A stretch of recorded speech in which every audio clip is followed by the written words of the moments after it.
Now, from Wichita's most listened to sports radio, 97.5 and 1240 KFH. This is Sports Daily with Jacob Albrocht and Tommy Kester.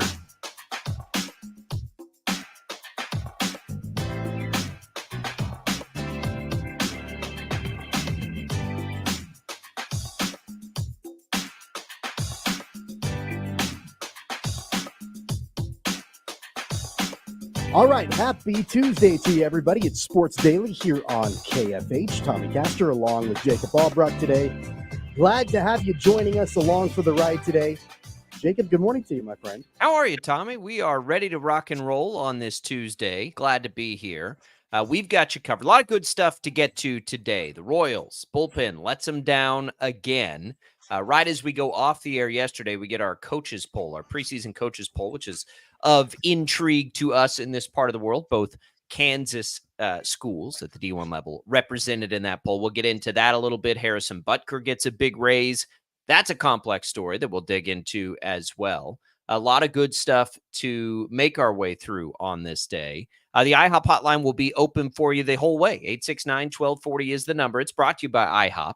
Excited to bring back its all-you-can-eat pancakes deal through September 15th. We'll have a giveaway today. We'll give away a little HTO, iced tea, and free rain coffee, so stay tuned for your opportunity to win that as well. Taking your calls, taking your comments on all our different video streams. You can find us on X, on YouTube, on Facebook. You can leave us your comments right there on the streams. We see those. We'll put those on the air if they're relevant and they're nice. We'll get those out on the air. We'll talk about those. And you can also, of course, listen to us, call us the old-fashioned way. Thanks to those listening to us on the Odyssey app. And thanks for those watching, by the way, on 12 News Connected. Excited for that partnership to carry us right into football season this fall. Really looking forward to that. I got some fun stuff coming this week for you. Expecting to chat with Grady Dick, Wichita's own NBA player. That'll be tomorrow in the second hour. We'll have, of course, Tim Fitzgerald on later this week. We will talk a little high school football, high school sports later this week with TJ Cleveland, the Catchy Awards. Speaking of that partnership with 12 News Connected, those big awards from last season, sort of the official end of last season and transition into the new season. We'll get with him. That voting is complete and get a little preview of that with him later this week as well. Lots of good stuff coming for you. Glad you're here. Tommy, the Royals last night. We're all fired up for the game. We're all fired up for the series. It was off to a great start, and then things unrolled on them once the bullpen got out there, I thought, again. And they didn't get to the part of the game where we really wanted to see it, which was, with the lead, Brady Singer went 5 2/3, couldn't quite get out of that, fifth inning. Zerpa comes in. Zerpa was really bad, maybe his worst performance of the year. Let it get away from him, which was too bad because the offense kind of kept chipping away at it. But Stratton had a shaky couple of innings. MacArthur was clean, which was nice to see. But it was, the bullpen letting him down yet again. It's interesting because it's very frustrating when your losses recently are all coming because of, basically the bullpen not being able to do its job. But at the same time, if you're going to lose games, I guess that's the best way to lose games, right? When your starting pitching is still consistent, your offense is, I thought the offense was okay yesterday, 5 runs, and they kind of stuck with it and kept chipping away. But it is something that we're going to have to continue to watch down the stretch here. They have got to be able to find 3 or 4 guys with the lead that they can count on. Really, you want them to maintain that, but what you can't have is what happened to Zerpa yesterday. You can't have that kind of meltdown in a game. If he comes in and gives up the lead, that's one thing. But to come in and just totally melt down 2 in the next inning, that's where it gets like you're not giving your team a chance at that point. Yeah, I mean, I think a couple of things really stand out to me. Number one, Brady Singer was in there slightly too long, and I think that in retrospect, I think that if Quatrero had that back, he might have been able to, I think he would have maybe tried to make a change a little bit sooner with Singer than what he did. Because you could tell, especially going into the 6th inning, that it wasn't just quite as sharp as we had seen earlier in the game. I know he gave up a couple of runs earlier in the ball game, but that's always a shoulda, woulda, coulda, right? Like that's you want to hang with the guy that has pitched pretty well from start to that point. but they needed to go to the pin. Zerpa had been, I think we talked about it yesterday, has been pretty reliable for most of the season. He did not have it last night. It didn't work for him. I think one of the big mistakes that was made with Zerpa's usage last night is they needed somebody to come in and finish the sixth and take the ball out of Brady Singer's hands. Then I would have gone with another reliever to start off the seventh. I'm not sure I would have brought Zerpa back out there. After he gave up that hit, or Yeah. Like I'm just that's not been sure. Zerpa's role sort of this season, is to do that, what he did. I mean, him Yeah. and Long seem to be the guys that they'll do that with. Yeah, I'm just not sure that that was the time, or the place for Zerpa because I mean, again, like, in retrospect, he did not have his stuff. And so you end up you go from having a tie ball game to all of a sudden you're down several runs just in the blink of an eye.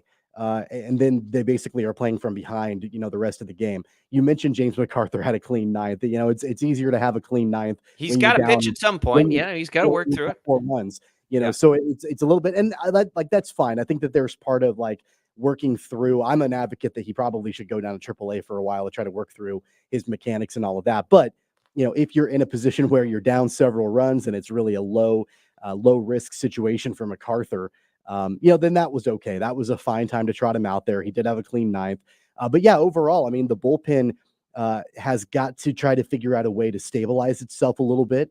Because that's been, when you look recently over the last week or two, more often than not, that's been the reason why when the Royals have losses, that's why they have a loss in the loss column is the bullpen not being able to get it done. I know it's been highly situational for the bullpen for the Royals, like depending on the situation, that's when we see certain relievers. I don't know if if Quatrero needs to think about, okay, we should have like set roles for these guys so they know what to expect, night in and night out. I'm not sure it's as simple as that, but this situational thing has come back to bite them, I think, in a few different situations recently, especially last night. Couple of things on that. I disagree. I would have stuck with Brady Singer where they did because of what we've seen out of that part of the bullpen lately. So I didn't have any issue with that. But another thing that was interesting to me, and as we wonder how this will shape up, when the bullpen tries to take over in the seventh, eighth, and ninth innings, is that they didn't use Chris Bubich there. Now, we know Bubich is capable, as he's been a starter most of his career, of giving you longer outings, certainly. He's also been really, really, really good in just in general. I thought it was interesting. And look, I if you would have asked me, and if Singer had traffic in the sixth inning, who would they go get to? I would have guessed it would have been Zerpa. I mean, I think that's what he's done. But I think they had an opportunity to use Bubich there because it's in his repertoire and he's been so good, and they didn't. What does that mean? I think it probably means they're looking at him potentially as a high leverage guy late in a game now, which I think is the right thing to do just based on how much success he's had. So I thought that was interesting. I would have absolutely tried to let Singer work through that. It was, who was it? Hamilton. I don't remember which Red Sox it was. Got so many young players now that just kind of threw their bat out and had that little flare single, that got the traffic sort of going. And I'm like, that's a cheap hit, right? Like they're not on Singer so much. So I was fine with it. I thought Singer looked okay. I thought he was battling, and I just trust him more. I mean, that's the thing for me. Like when it comes down to, and this isn't a good thing necessarily, but when we're in that situation and you're watching and you're like, okay, what are they going to do? I just trust the starters more than I do the relievers at this point.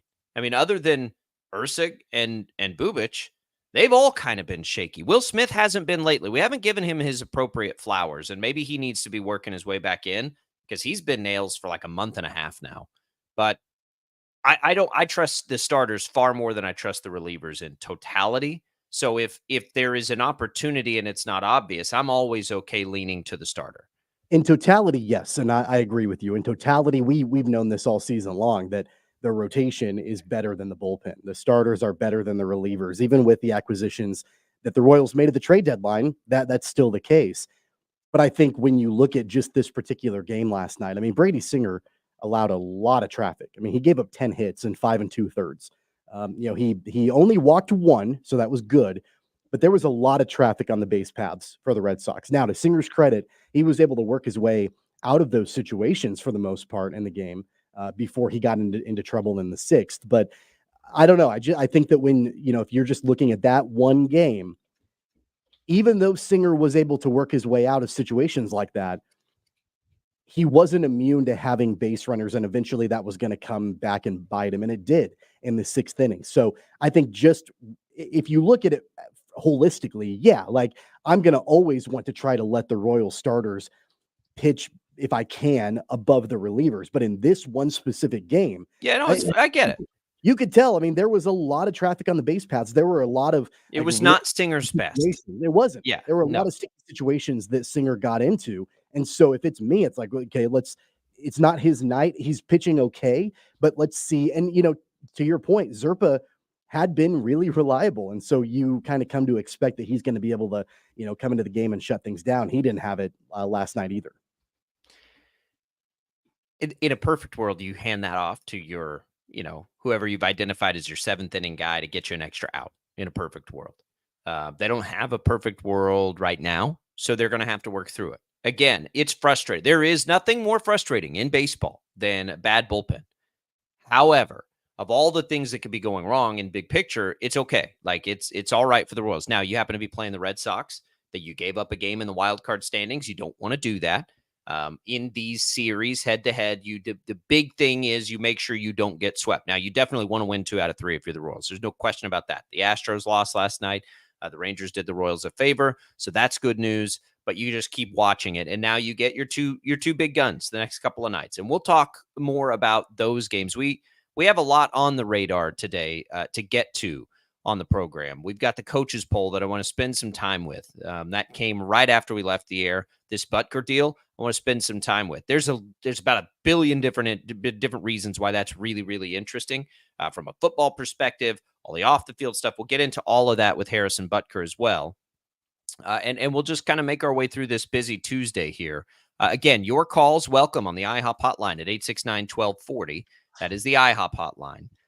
We want to say thanks real quick to Prairie Fire Coffee for always fueling us up here at KFH. Tommy's got his cup. That's how we survive there in the studios. Lots of coffee in the early morning hours. So we appreciate them. We're going to come back. Let's get into this college football coaches poll. Little history for KU. Both K-State and KU are in there. It's crowded at the top from the SEC and the Big Ten. We'll get into all of it. Let's go. It's football season. Here we go. That's what we'll hit next on Sports Daily. Albrocht and Caster, don't go away.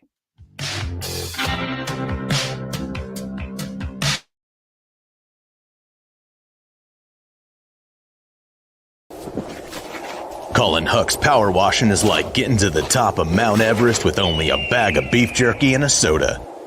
Huck's can conquer all residential or commercial exterior cleaning woes that you have, leaving you feeling like you're on top of the world.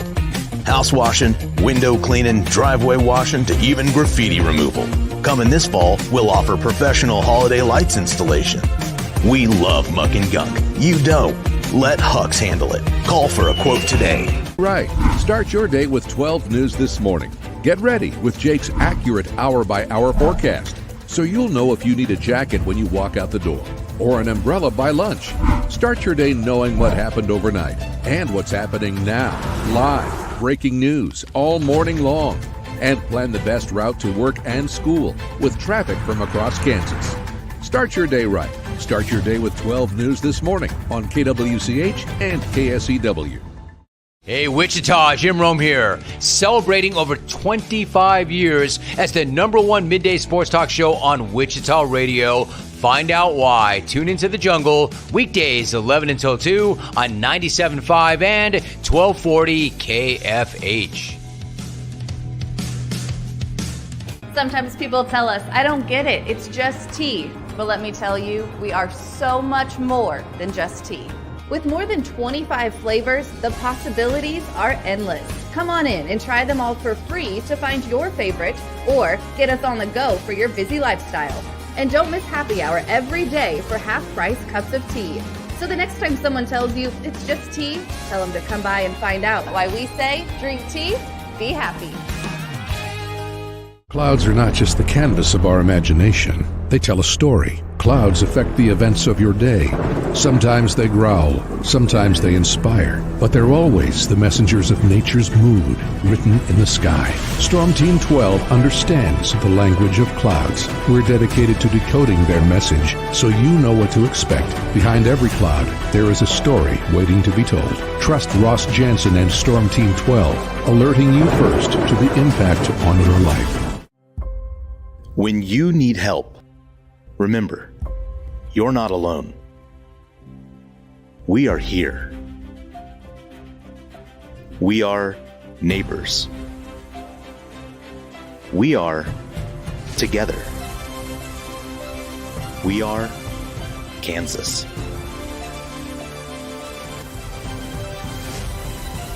We are 12 News.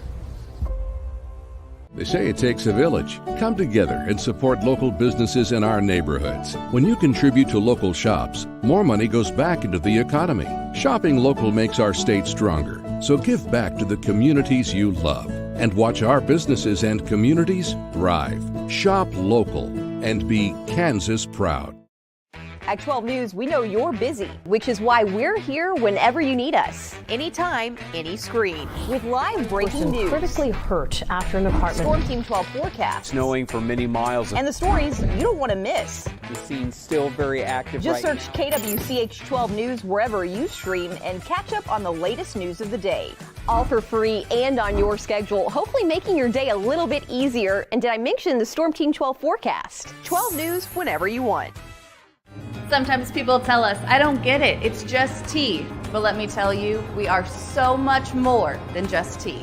With more than 25 flavors, the possibilities are endless. Come on in and try them all for free to find your favorite or get us on the go for your busy lifestyle.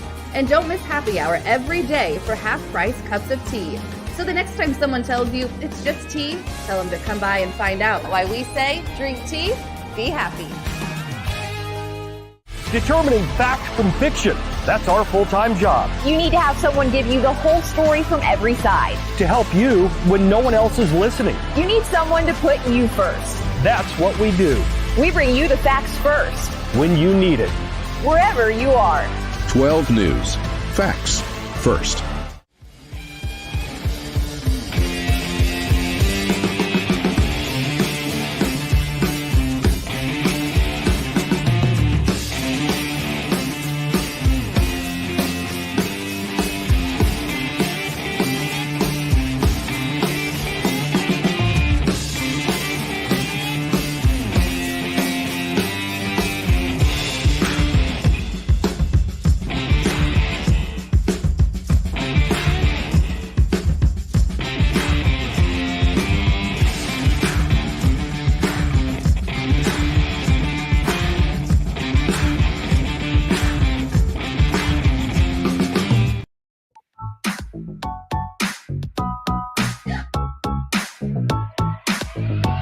Welcome back in, everybody. It is Sports Daily. Jacob Albrock, Tommy Castor here. Glad to be here with you on this Tuesday edition. We talk a little Royals there. We can always go back to the Royals. You can leave us your comments on our video stream.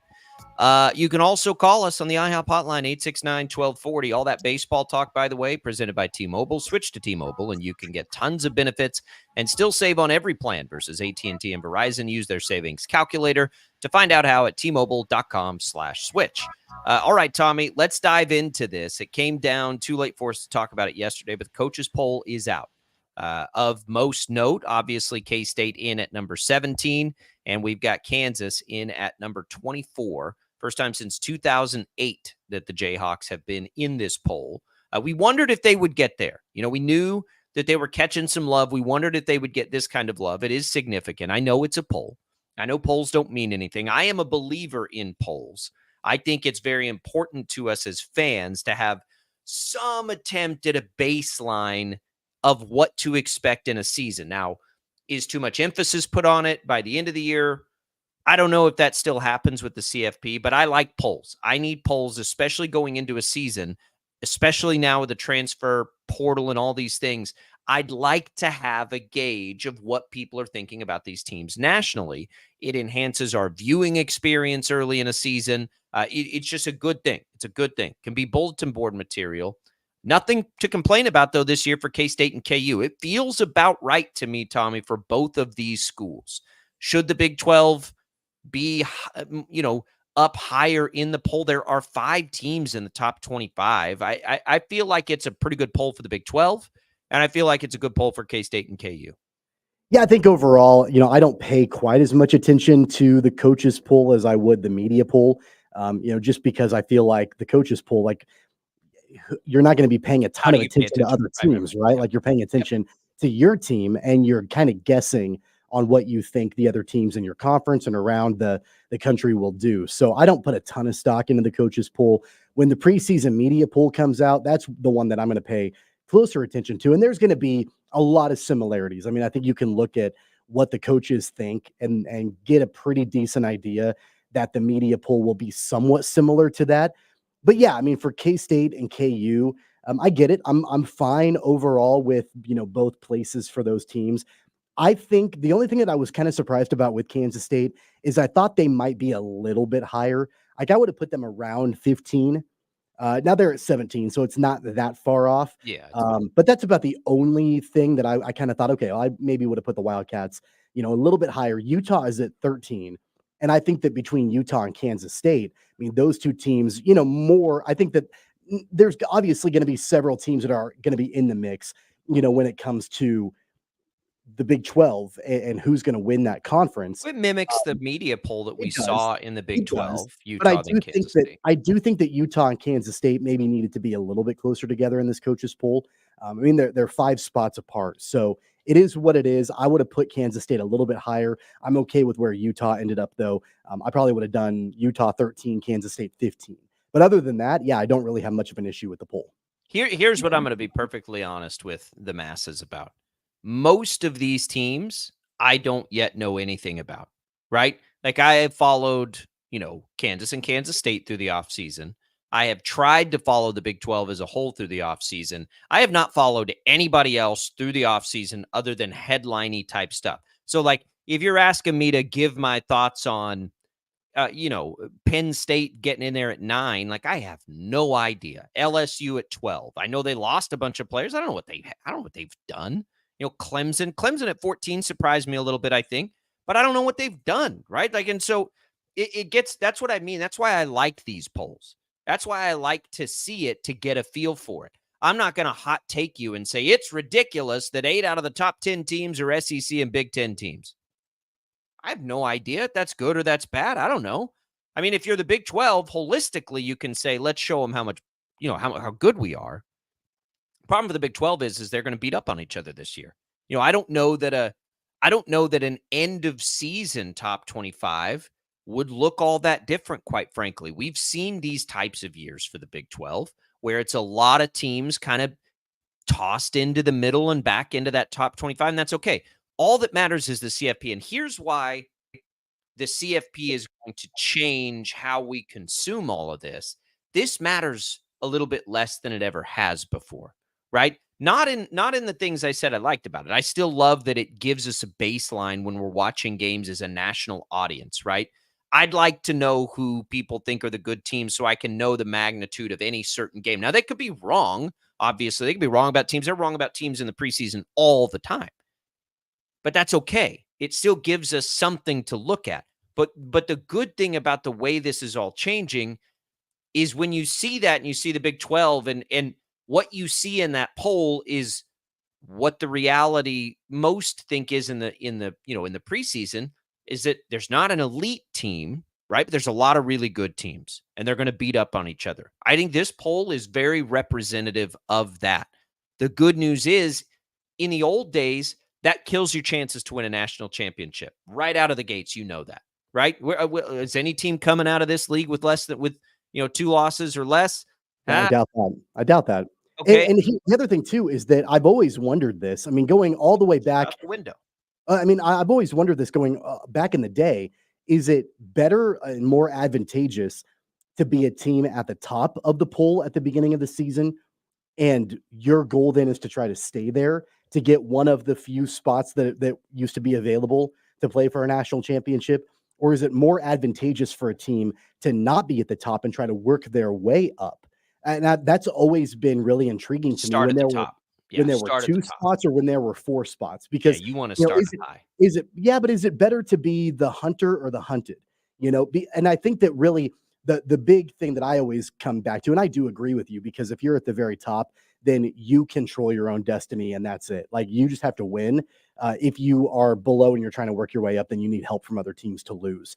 So I do understand that. But to your point, now that there are 12 spots in the playoff, it's not that I don't care as much about these polls.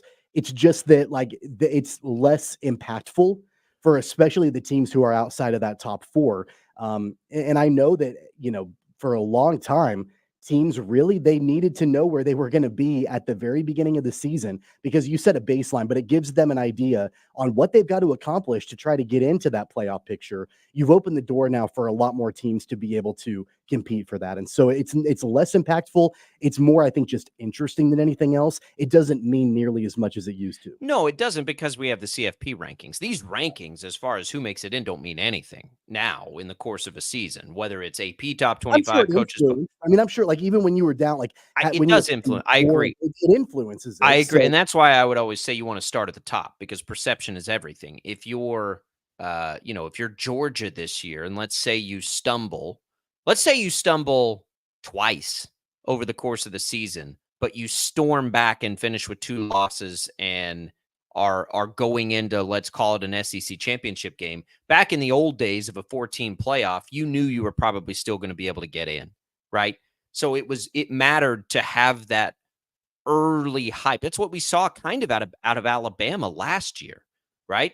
That, you get that early hype and then you work back to it and it's like, see, I told you they were really good. And then versus, let's say you're just outside. Let's say you're Kansas or Kansas State last year. You're battling all the way through toward the end of the season. Maybe you have 1 loss going into that game and then you lose a second. The perception's totally different of how good you are. Like, see, I told you so. They're not that good. And so, yeah, I do think it still impacts things a little bit. But the beauty of the 12 team is you can sort of throw all that out the window, we think. Now, we'll see. And obviously, when you get down to the 12th team, the 13th and 14th teams, the teams that just missed, will have the same conversations. But we know in college football, there aren't usually that many teams that could actually make it through a CFP format. There still may not be more than 2, which is what we usually have, but it will be a whole lot more fun getting there.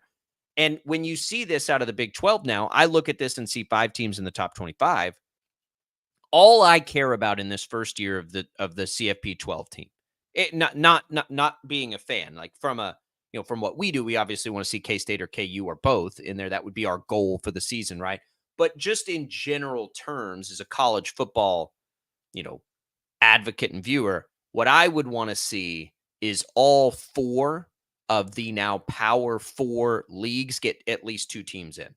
That would be like my personal goal for this new system would be for 8 of the 12 teams to be at least 2, right, of each of the 4 leagues. So the Big 12 gets 2, the ACC gets 2, and then the Big 10 and the SEC can have whatever. We know we're going to get 1 non-Power 4 team in there. So that's 9 teams.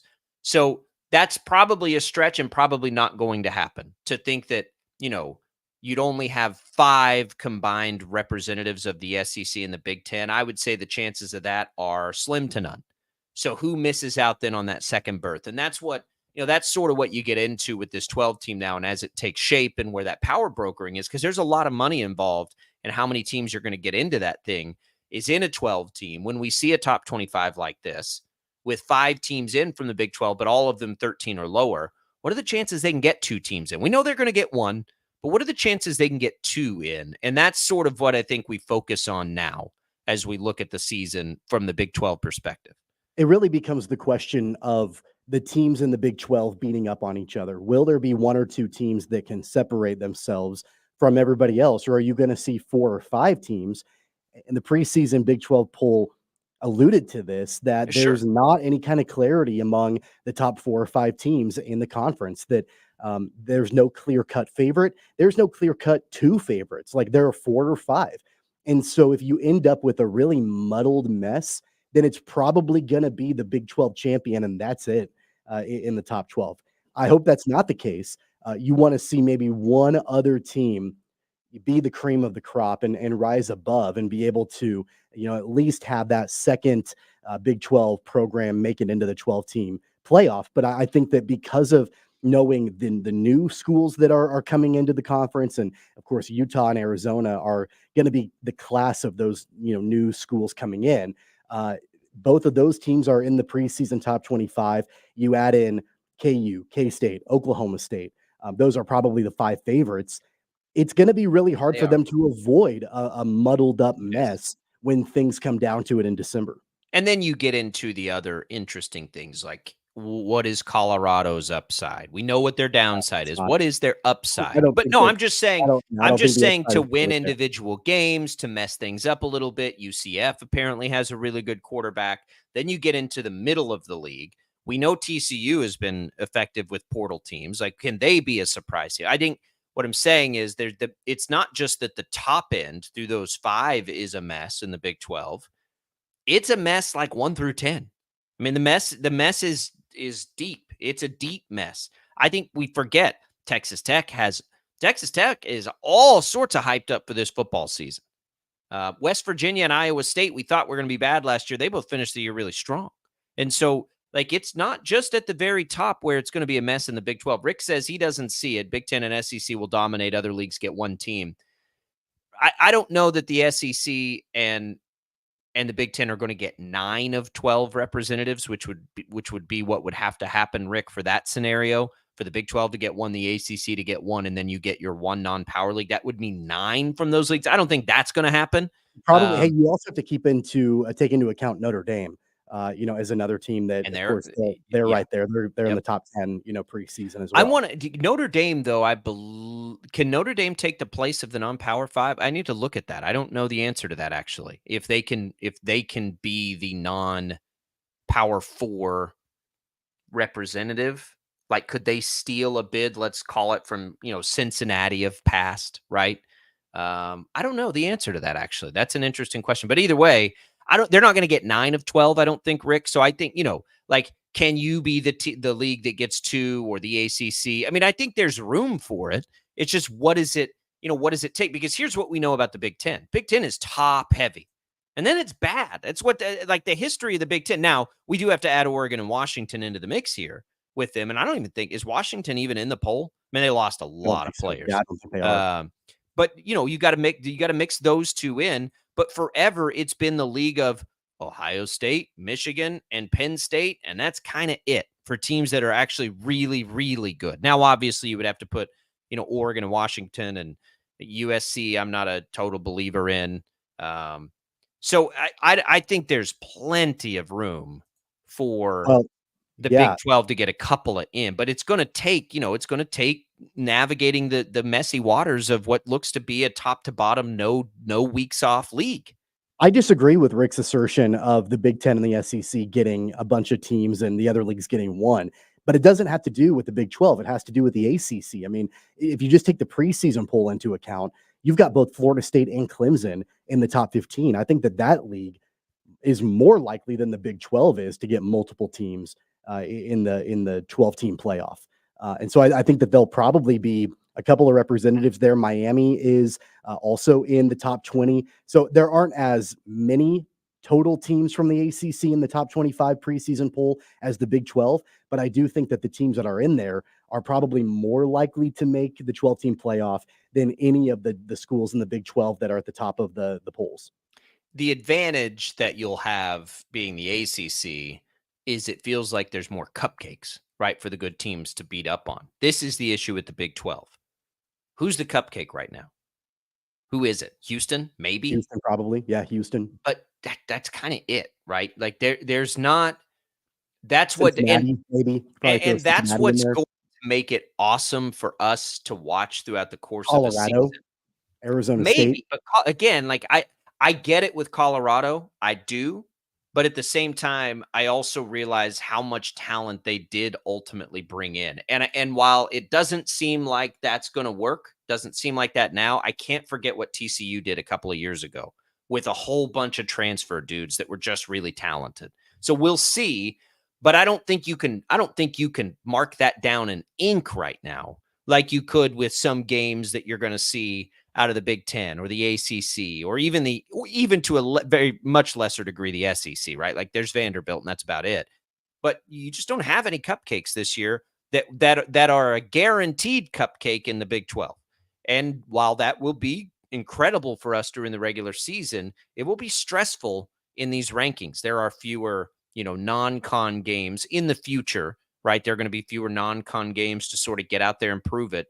So it will be fascinating, and I'm sure that we'll have moments of frustration when the SEC and the Big Ten are sort of dominating this thing. But again, I would say the alternative is worse, and the worst case scenario is much worse. So if you can guarantee me that in the future of college football, at least one team, if not a good chance of two or more teams, are reaching the postseason ultimately, I'm going to take that as a win. Because the reality is it's been far less likely than that to play for it in the past. And if you told me what are the chances in the old system that the Big 12 could get there without Texas or Oklahoma in the league, I'd have told you they're very, very low on a year-to-year basis. How many times have we felt like Oklahoma State got screwed in the CFP over the years? Feels like a billion times, right? That's what we're avoiding now. So let's see it play out. And these preseason polls, again, they mean less in totality because it does come down to the CFP rankings, but the perception that you get out of this does sometimes matter in the end when you're thinking about teams' momentum or any of that little stuff that they're trying to comb through when they're going through those rankings. Let's take a quick break. We'll come back. Let's talk about K-State and Kansas's spot in here more specifically. K-State in at number 17, Kansas in at number 24. We'll take a look at what we think about those two spots, what they could mean. Would that be good enough to get them in if we were looking at it? Obviously not in a CFP direct ranking, but just if we looked at this sort of stacking, thinking about a CFP ranking, could it be good enough? I think it would be very, very close for K-State. So we'll talk about that. We'll set up our contest here for the day. HTO, you can win some HTO iced tea, more than 20 flavors. You can win some free Reign coffee, a free one of each from either Wichita location or down in Derby. All you got to do to win is text the keyword T-E-A, to the short code 20357. Good luck on that. Win that on us here at Sports Daily. You can enter once per day. Message and data rates apply. We're going to come back. We'll continue to dig into this poll. We'll have Harrison Butker thoughts. Big contract for a kicker, for that particular kicker. We'll have that for you in the second hour as well, and we'll get back to the Royals talk. Don't go away. Here we go. It's Sports Daily on a Tuesday. We'll be right back.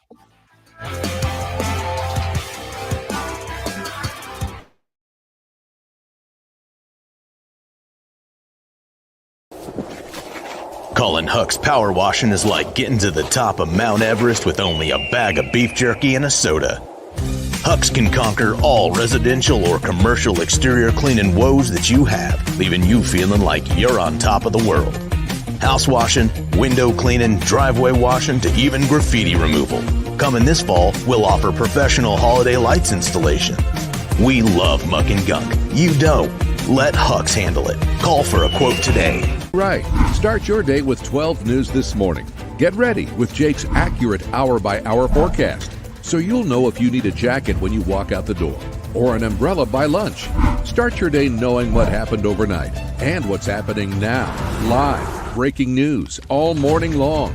And plan the best route to work and school with traffic from across Kansas. Start your day right. Start your day with 12 News this morning on KWCH and KSEW.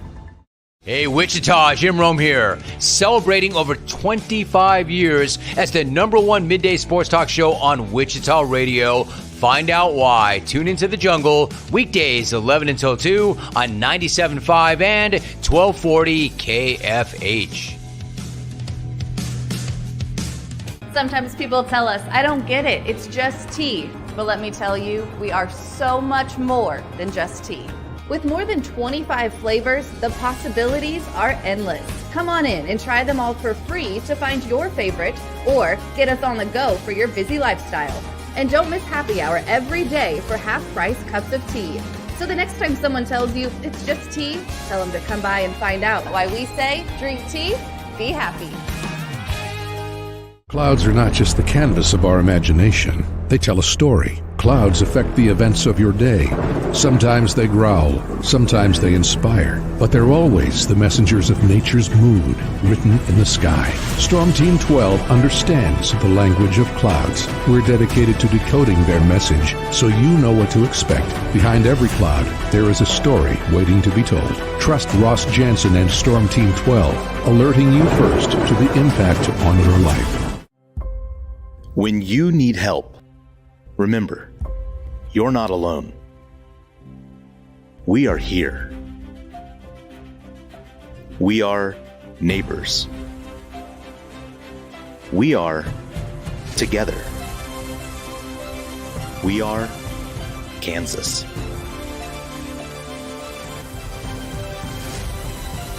We are 12 News.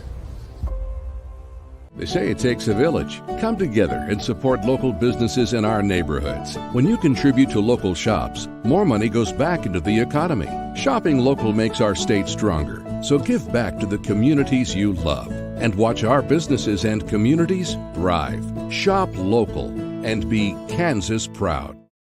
At 12 News, we know you're busy, which is why we're here whenever you need us. Anytime, any screen. With live breaking news. Critically hurt after an apartment. Storm Team 12 forecast. Snowing for many miles. And the stories you don't want to miss. The scene's still very active. Just right search KWCH 12 News wherever you stream and catch up on the latest news of the day. All for free and on your schedule, hopefully making your day a little bit easier. And did I mention the Storm Team 12 forecast? 12 News whenever you want. Sometimes people tell us, I don't get it, it's just tea. But let me tell you, we are so much more than just tea. With more than 25 flavors, the possibilities are endless. Come on in and try them all for free to find your favorite or get us on the go for your busy lifestyle. And don't miss happy hour every day for half-price cups of tea. So the next time someone tells you it's just tea, tell them to come by and find out why we say drink tea, be happy. Determining fact from fiction. That's our full-time job. You need to have someone give you the whole story from every side. To help you when no one else is listening. You need someone to put you first. That's what we do. We bring you the facts first. When you need it. Wherever you are. 12 News. Facts first.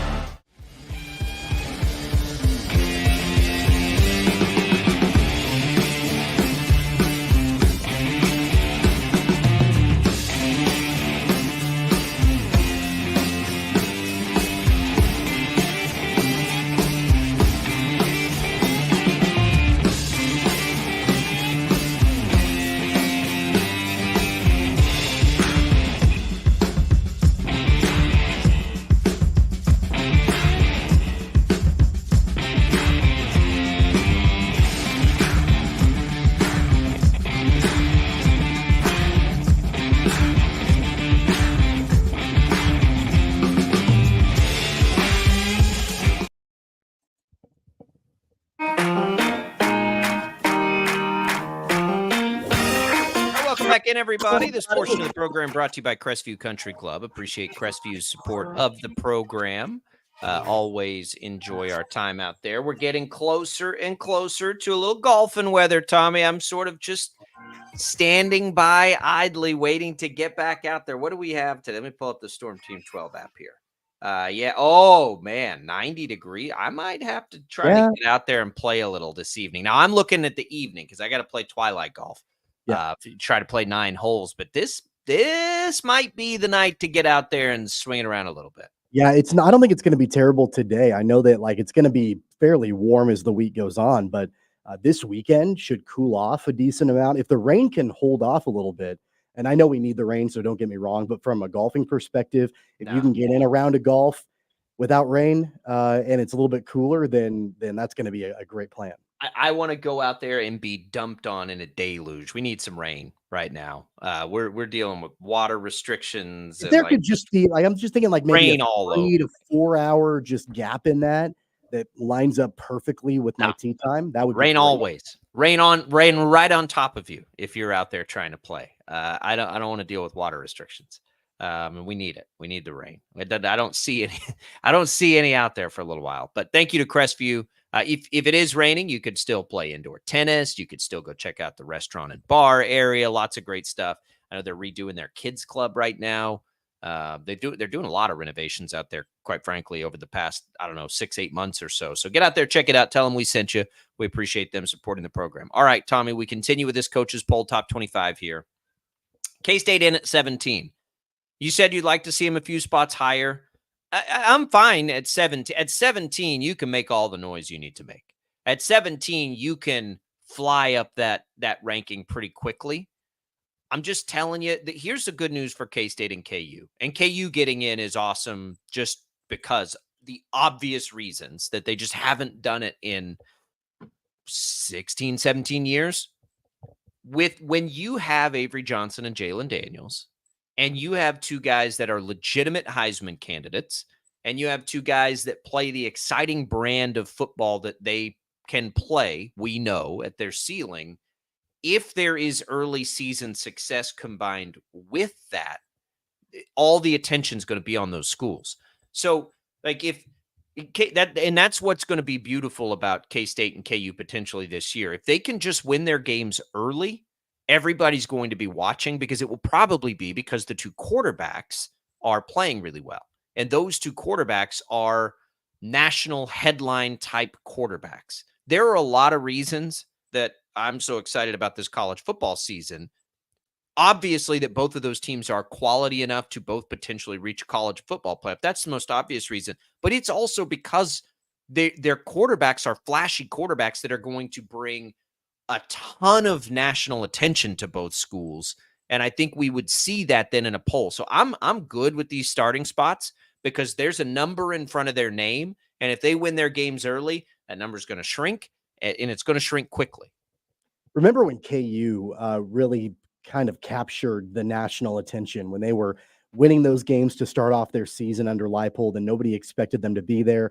And then all of a sudden they're in the polls, and you've got College Game Day showing up, and you've got all of that. It took about 5 or 6 weeks, I think, if I remember correctly, for the national media to really catch up on KU. Yep. There's an opportunity for both of these teams, for both KU and K-State, to capture that attention really early. I don't disagree with you. I think that, from the beginning, you're paying attention to both of these teams. Now, that does different things, and that does different things to you, especially for a program like the Jayhawks that they haven't been in this position in a long time.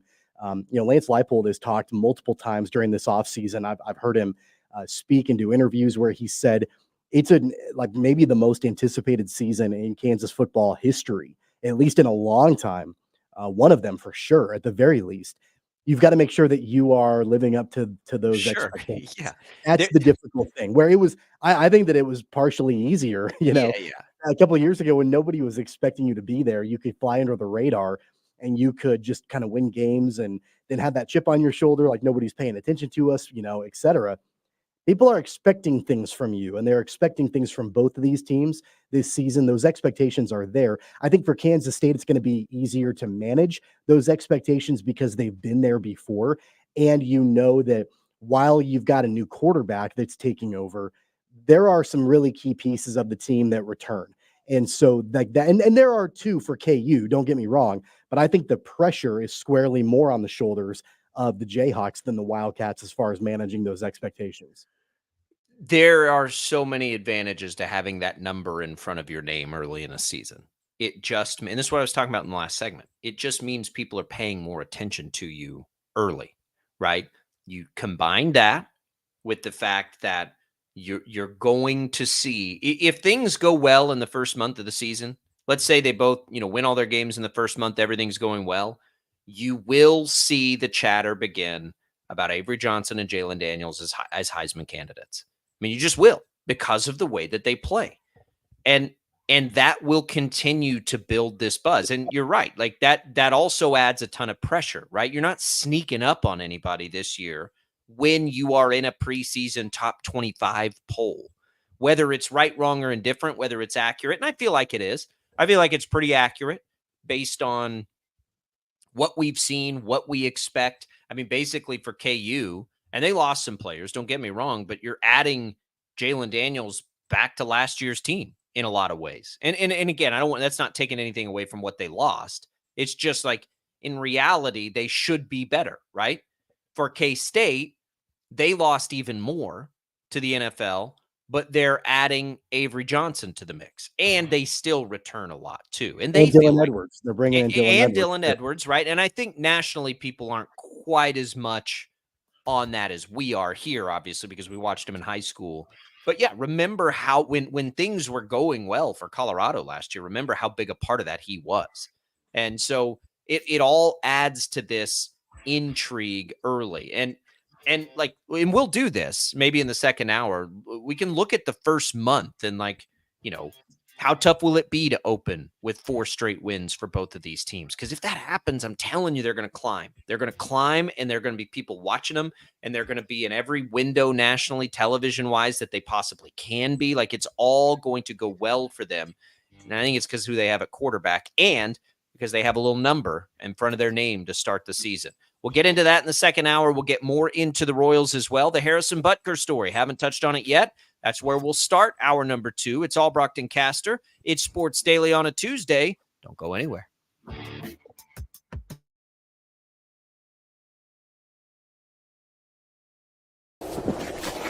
Colin Huck's power washing is like getting to the top of Mount Everest with only a bag of beef jerky and a soda. Hucks can conquer all residential or commercial exterior cleaning woes that you have, leaving you feeling like you're on top of the world.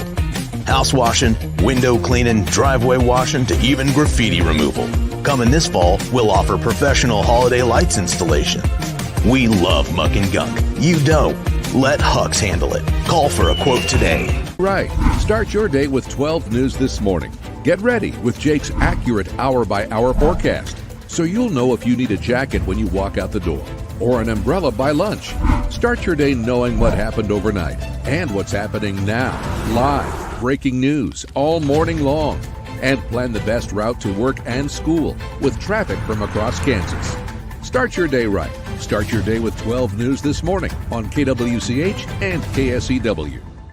Hey, Wichita, Jim Rome here, celebrating over 25 years as the #1 midday sports talk show on Wichita Radio. Find out why. Tune into The Jungle, weekdays 11 until 2 on 97.5 and 1240 KFH.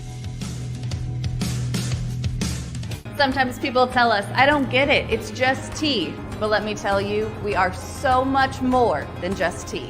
With more than 25 flavors, the possibilities are endless. Come on in and try them all for free to find your favorite or get us on the go for your busy lifestyle. And don't miss happy hour every day for half-price cups of tea. So the next time someone tells you it's just tea, tell them to come by and find out why we say drink tea, be happy. Clouds are not just the canvas of our imagination. They tell a story. Clouds affect the events of your day. Sometimes they growl, sometimes they inspire, but they're always the messengers of nature's mood written in the sky. Storm Team 12 understands the language of clouds. We're dedicated to decoding their message so you know what to expect. Behind every cloud, there is a story waiting to be told. Trust Ross Jansen and Storm Team 12, alerting you first to the impact on your life. When you need help, remember, you're not alone. We are here. We are neighbors. We are together. We are Kansas.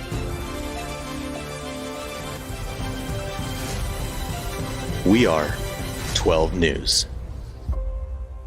They say it takes a village. Come together and support local businesses in our neighborhoods. When you contribute to local shops, more money goes back into the economy. Shopping local makes our state stronger. So give back to the communities you love and watch our businesses and communities thrive. Shop local and be Kansas proud. At 12 News, we know you're busy, which is why we're here whenever you need us. Anytime, any screen. With live breaking news. Critically hurt after an apartment. Storm Team 12 forecast. Snowing for many miles. And the stories you don't want to miss. The scene's still very active. Just right search KWCH 12 News wherever you stream and catch up on the latest news of the day. All for free and on your schedule, hopefully making your day a little bit easier. And did I mention the Storm Team 12 forecast? 12 News whenever you want. Sometimes people tell us, I don't get it, it's just tea. But let me tell you, we are so much more than just tea. With more than 25 flavors, the possibilities are endless. Come on in and try them all for free to find your favorite or get us on the go for your busy lifestyle. And don't miss happy hour every day for half-price cups of tea. So the next time someone tells you it's just tea, tell them to come by and find out why we say drink tea, be happy. Determining fact from fiction. That's our full-time job. You need to have someone give you the whole story from every side. To help you when no one else is listening. You need someone to put you first. That's what we do. We bring you the facts first. When you need it. Wherever you are. 12 News. Facts first.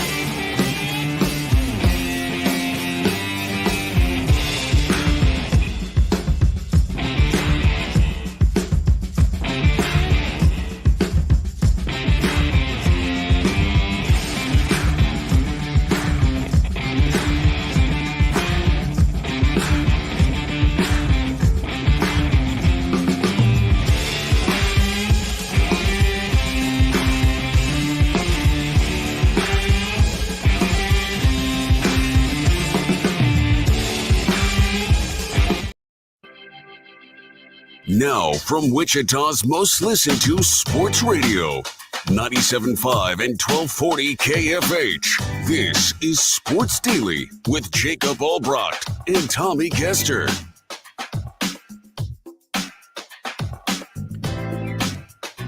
Welcome back in, everybody. It is Sports Daily. It is hour number 2, and we are excited to be here with you. It's Jacob Albrocht alongside Tommy Castor, Jad Chambers, man in that IHOP hotline, brought to you by IHOP. Excited to bring back its all-you-can-eat pancakes deal through September 15th. That's available for you. Also, thanks to everybody watching us right now on our video streams. 12 News Connected, X, YouTube, Facebook. You can leave comments there as well.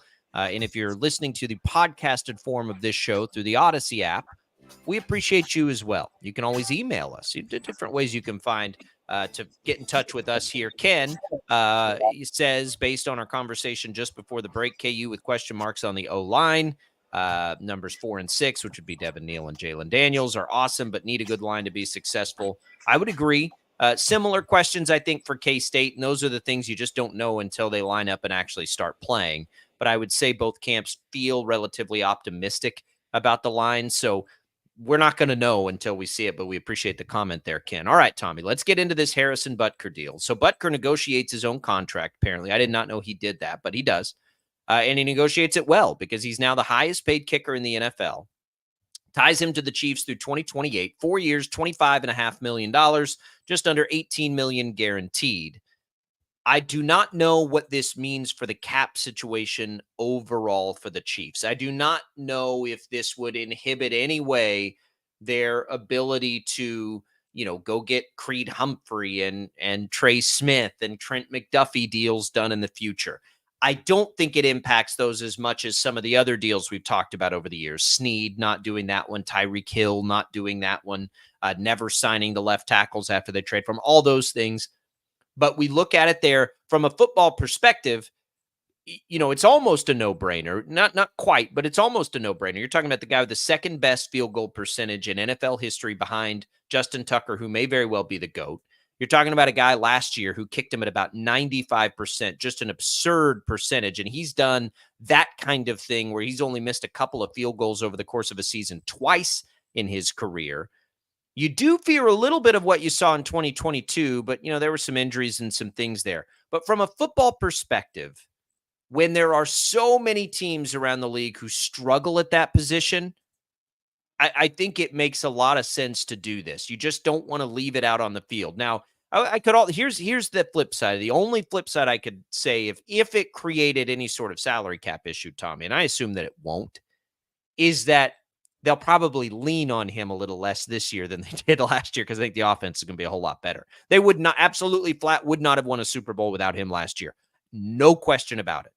Are they that reliant on a kicker this year? Probably not, but they could be over the next 4 at some point. So from a football perspective, I mean, he's just been nails for a long, long time for them. I get it. Makes sense. Yeah, I mean, I think that, to your point, as far as the Chiefs winning the Super Bowl without him, I mean, he kicked a field goal to tie the game in the Super Bowl against the 49ers, and then the Chiefs went on to win the game. So, just even simply put as that, I mean, they wouldn't have won a Super Bowl without him in that particular moment. But overall, in totality, that team is the Chiefs are significantly better with Harrison Butker on the field, and he's been overwhelmingly consistent over the course of his career as well. He ranks second all time behind only Justin Tucker in career field goal percentage. There was a period of time, and it wasn't last season, it was the season before, I believe, where it was shaky at times a little bit for Harrison Butker. He didn't really have the best season, and I know that he had some injuries and things like that he was dealing with, but other than that, he's been pretty lights out and automatic in that position, in that role for Kansas City for quite a while now. And so I totally understand from just a sheer on the field perspective why the Chiefs wanted to lock him in and extend him. I mentioned Justin Tucker just a moment ago. It's the same reason why the Ravens lock in Justin Tucker, and they continue to make him one of the highest paid kickers in the NFL because he's so consistent and unconscious year after year. And by comparison's sake on this, so it puts him slightly ahead of Justin Tucker and Jake Elliott as far as it really, if you look at the totality of the contract, it is just a tick ahead of what Justin Tucker gets paid. So look, it makes sense. The contract makes sense. The player makes sense. All of it makes sense. I think the Chiefs, I didn't expect this to get done this way. I mean, I do always wonder with kickers though, like what if he gets the yips? What if, are you really, how much damage could that do if it just falls apart, as it does for a lot of kickers over time? I do think with Butker, though, at this point, he has now played 7 NFL seasons. It's almost happened once and there were injuries involved. I think the chances of that are pretty low. It is a guy who's clearly focused on his craft and nothing seems to shake him. Now we'll see, because there was some off the field distractions this year, but he gave the same speech he's given in the past. And again, it didn't shake him. I mean, there was a lot of one thing I'll say about Harrison Butker, and I was on record saying that I disagreed with a lot of what Harrison Butker said, and I wasn't happy with it. But one thing I can say about Harrison Butker is he didn't let any of that backlash or criticism or whatever after those remarks shake him. I don't think. I mean, I don't know. But he held pretty firm on all of that. Isn't it wild that a kicker has I'm trying to write this. I'll take you a little inside baseball. I'm at 12 News yesterday, just a little editorial. And yes, people out there is local media where nobody's walking in the room with a bias. We work with all kinds of different people, all kinds of different beliefs and thoughts. And that's what it's kind of like a locker room. That's what's cool about it, right? You can have these discussions. And that news came down and I'm trying to write that script. And I'm like, okay, is this one that you can keep to just football like you'd like to do, right? Or do you not have a choice to bring everything up from this offseason? And it quickly was like, you can't ignore these things that, and so it's like, okay, well, let's go try to work through this here. And you're like, and I'm like, controversial comments. Is that fair? That's eye of the beholder. And it's like, no, I mean, you had people on both sides. So I suppose that creates controversy. Okay. And it's like made a lot of people mad, but at the same time made him the top jersey seller in the NFL, right? Like his jersey was the number one in sales for a little while. Like you have to think about all that stuff and it's a kicker. It's a kicker. Like what a crazy world. Like he's a kicker. Nobody cares about kickers, right? In normal terms, like Justin Tucker has become the most famous kicker just because he's been so clutch for so long. But other than, what was it? who was the kicker that Peyton Manning got onto? Was it Mike Vanderjagt at some Yeah. point? Like Called the him his kickers, idiot kicker during the Pro Bowl. yeah, like kickers don't generate headlines. And you have Butker, who has been, you can make the case that his story was the most talked about story of the offseason, and it's a kicker. Now, do the Chiefs let any of that be a distraction? Ultimately, that's all that matters, by the way. Look, you had a Catholic dude giving a very Catholic speech at a Catholic college, okay? Like, it is what it is, right? And it doesn't, to me, it's always been about, like, it doesn't really matter if you agree or disagree. I think it's important in this country that you're able to do both of those things, but it has been interesting to see the lightning rod in both directions for this guy who's a kicker. The one thing I will say is I would have some concern just that could be a distraction in any way, but it doesn't appear that it is. So what you've had is, Travis Kelce and Patrick Mahomes basically saying, like, we don't agree with everything he says, but he's a good teammate. Like, he's one of us, and he's a kicker. Like, kickers and the players don't really hang out anyway, but it's like, he's a good teammate and he seems like he does the right things off the field. Yeah, we don't agree with everything he thinks, obviously. So what? Who cares? Because I would tell you this, and this is what always intrigues me so much. Do you think they agree with everything Rashee Rice has done this offseason? Were people nearly as angry with what Rashee Rice did this offseason? Nope. So why do you think it's going to be a distraction? Why? And this is a hypothetical question. I'm not asking you this. Hypothetically, to everybody out there, why do you think this would be a distraction to them? If Rashee Rice's situation, if you go way back to some of the things that Tyreek Hill has dealt with in the off seasons, to what Andy Reid's son has dealt with in the off season, to what Patrick Mahomes' brother has been through in an off season, Kareem Hunt has been through in an off season. Why on earth do you think that a controversial sort of political take would be the thing that unravels what has been remarkably an ironclad locker room? It's not going to.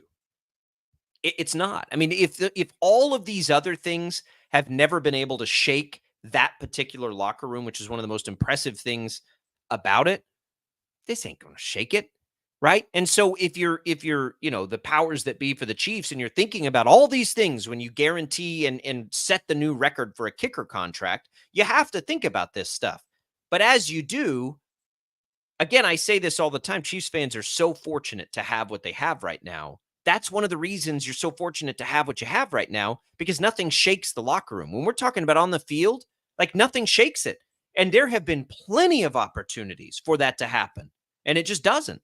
So no, I don't think the kicker is going to shake it unless he starts missing field goals. Then maybe, that's really all you have to look at. As long as he's making field goals, like, his thoughts off the field on, whatever his religious, but that's not going to shake this locker room. Nothing ever has.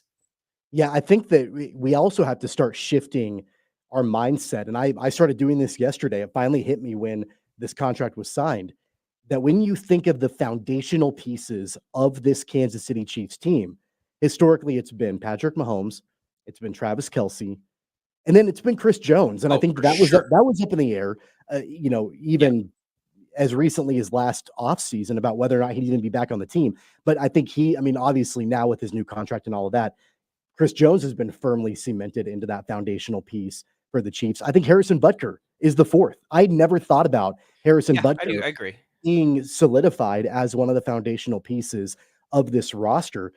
And there's always been conversation. Heck, you and I have had this discussion quite a few times about how if your number is not 15, 87, or 95, then Brett Veach is going to look at you probably as expendable. Doesn't mean that you're definitely going to not be on the team, but as long as you're taking care of those other guys, those three guys, I mean, they shipped off multiple players during this offseason. Tyreek Hill, and I didn't think exactly. Who was just voted yesterday as the best player in the NFL, which is a totally. Hey, they didn't re-sign Tommy Townsend, and Tommy Townsend was a really good punter, and they shipped Dustin Colquitt.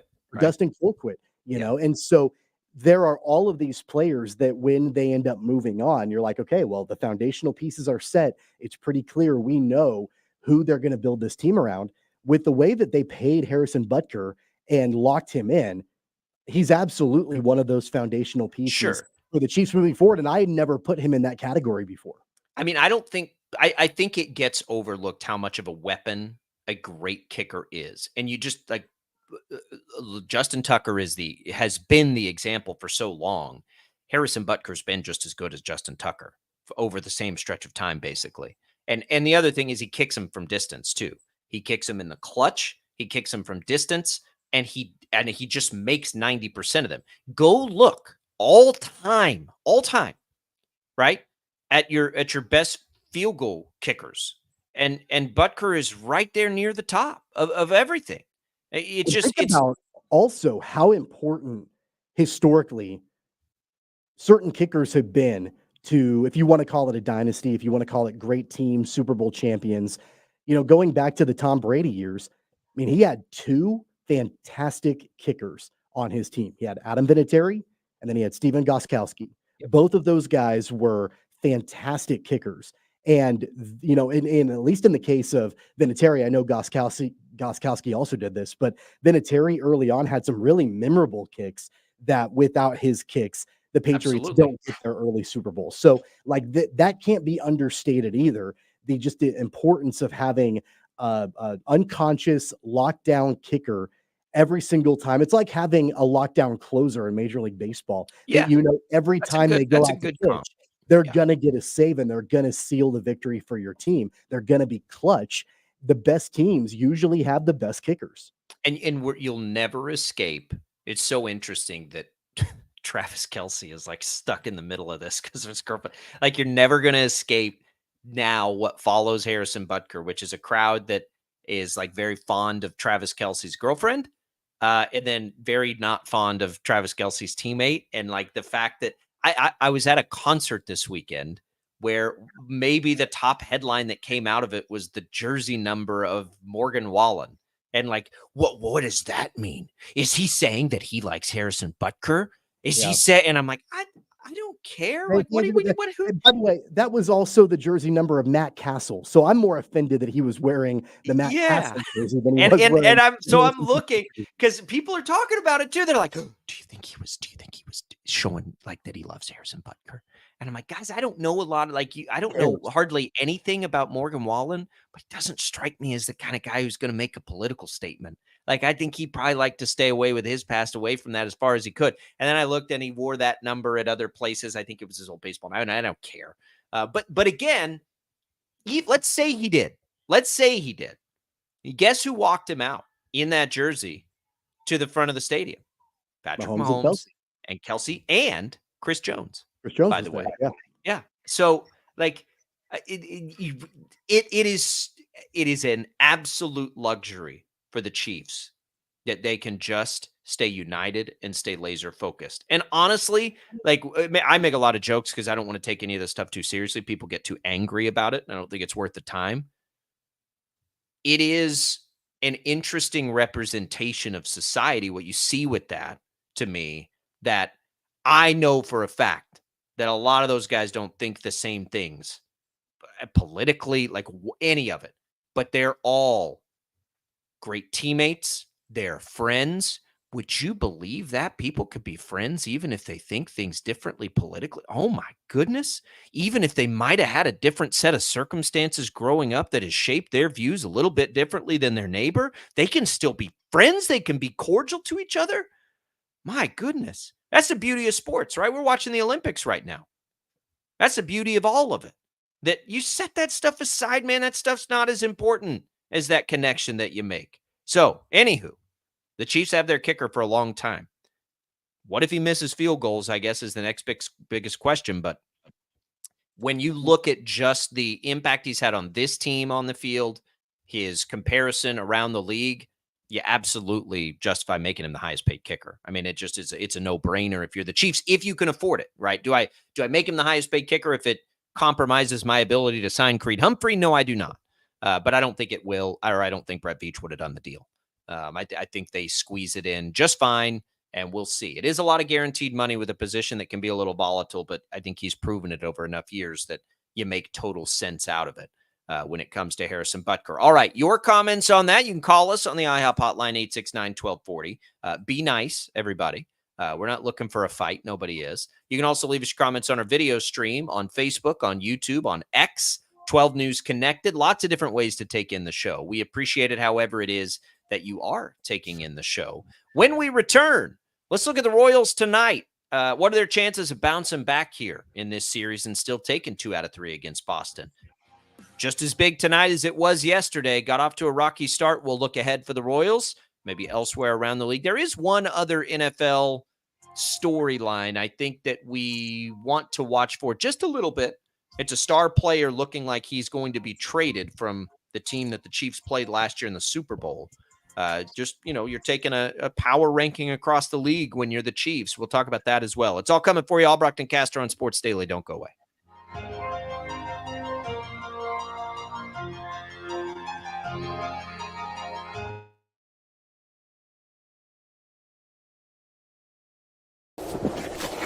Colin Huck's power washing is like getting to the top of Mount Everest with only a bag of beef jerky and a soda. Hucks can conquer all residential or commercial exterior cleaning woes that you have, leaving you feeling like you're on top of the world. House washing, window cleaning, driveway washing, to even graffiti removal. Coming this fall, we'll offer professional holiday lights installation. We love muck and gunk. You don't. Let Hucks handle it. Call for a quote today. Right. Start your day with 12 News this morning. Get ready with Jake's accurate hour-by-hour forecast, so you'll know if you need a jacket when you walk out the door, or an umbrella by lunch. Start your day knowing what happened overnight and what's happening now. Live, breaking news all morning long. And plan the best route to work and school with traffic from across Kansas. Start your day right. Start your day with 12 News this morning on KWCH and KSEW. Hey, Wichita, Jim Rome here, celebrating over 25 years as the #1 midday sports talk show on Wichita Radio. Find out why. Tune into The Jungle, weekdays 11 until 2 on 97.5 and 1240 KFH. Sometimes people tell us, I don't get it, it's just tea. But let me tell you, we are so much more than just tea. With more than 25 flavors, the possibilities are endless. Come on in and try them all for free to find your favorite or get us on the go for your busy lifestyle. And don't miss happy hour every day for half-price cups of tea. So the next time someone tells you it's just tea, tell them to come by and find out why we say drink tea, be happy. Clouds are not just the canvas of our imagination. They tell a story. Clouds affect the events of your day. Sometimes they growl, sometimes they inspire, but they're always the messengers of nature's mood written in the sky. Storm Team 12 understands the language of clouds. We're dedicated to decoding their message so you know what to expect. Behind every cloud, there is a story waiting to be told. Trust Ross Jansen and Storm Team 12, alerting you first to the impact on your life. When you need help, remember, you're not alone. We are here. We are neighbors. We are together. We are Kansas.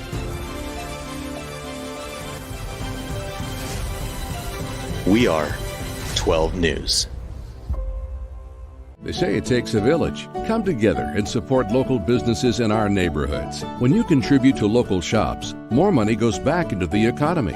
Shopping local makes our state stronger. So give back to the communities you love and watch our businesses and communities thrive. Shop local and be Kansas proud. At 12 News, we know you're busy, which is why we're here whenever you need us. Anytime, any screen. With live breaking news. Critically hurt after an apartment. Storm Team 12 forecast. Snowing for many miles. And the stories you don't want to miss. The scene's still very active. Just search KWCH 12 News wherever you stream and catch up on the latest news of the day. All for free and on your schedule, hopefully making your day a little bit easier. And did I mention the Storm Team 12 forecast? 12 News whenever you want. Sometimes people tell us, I don't get it, it's just tea. But let me tell you, we are so much more than just tea. With more than 25 flavors, the possibilities are endless. Come on in and try them all for free to find your favorite or get us on the go for your busy lifestyle. And don't miss happy hour every day for half-price cups of tea. So the next time someone tells you it's just tea, tell them to come by and find out why we say drink tea, be happy.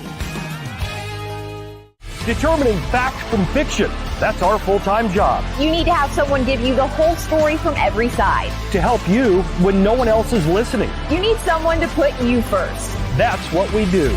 We bring you the facts first, When you need it. wherever you are. 12 News. Facts first.